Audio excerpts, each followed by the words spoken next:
We're just talking. Yeah. Just forget that that the camera's even there. Yeah, okay, sure. Somehow.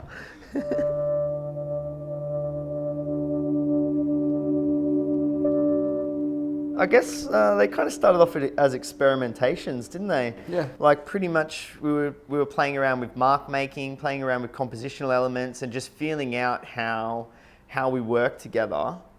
And that was pretty freeform. Yeah, I remember coming into it thinking I didn't want to have any sort of preconceived notion of what I'm going to paint, and just wanted to slap some paint around and just really, for the pleasure of painting. Yeah, totally.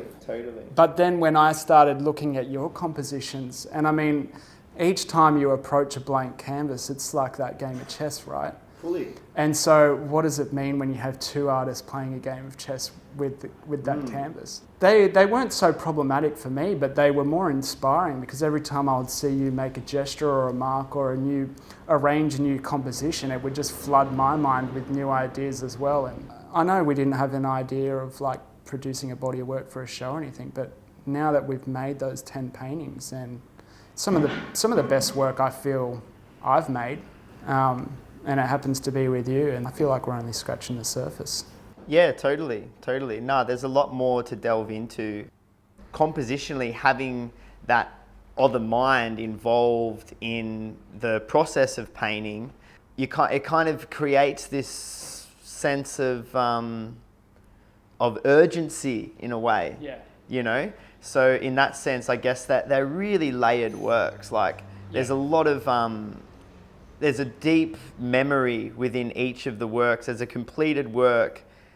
If you were to pare it back in its layers, there's 5 or 6 paintings in each piece. Yeah, totally.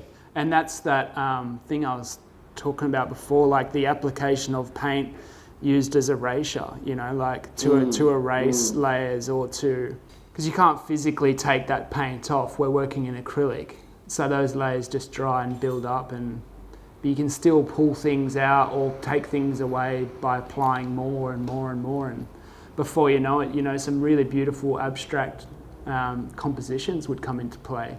Almost like a pattern of approach. So we would kind of like set a compositional element to begin, and then block it. Yep. And then build it up to a certain point where complications were overwhelming. Yes. And then we'd make a bold move. Yep. And let the art talk to us as well. Yeah, and in doing that, then like a relationship starts to form with the conception of the piece beyond just the mark making. It becomes something like it becomes then like a real communication starts to happen. But when we sort of brought them all out and had a look at them, we didn't realise just how strong that thread throughout the body of work was.